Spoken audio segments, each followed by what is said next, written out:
KTPS నిర్వహించి ఆ ఒక ఆర్డర్స్ ఏపీ కూడా ఇవ్వకుండా ఆపేసింది. మరి మన జేఏసీకి అందరం కూడా మన ఐక్యతను చాటాలే. ఎక్కడ కూడా ఎవరైనా మనల్ని బెదిరింపులకు గురి చేస్తేనో మిమ్మల్ని డామినేట్ చేస్తా అని బెదిరిస్తేనో ఖచ్చితంగా మన జేఏసీ మీ అందరికీ కూడా అండగా ఉంటుంది.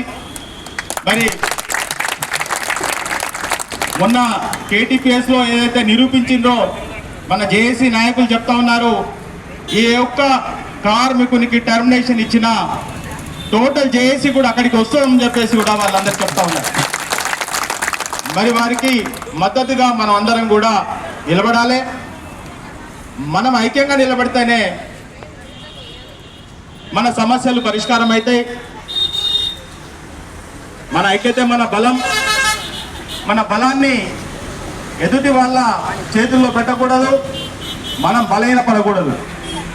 మరి మీరంతా కూడా ఐక్యతతో ముందుకు సాగుతారని చెప్పేసి ఆశిస్తూ అందరికీ మరొక్కసారి జై జేఏసీ, జై టీవీ జేఏసీ.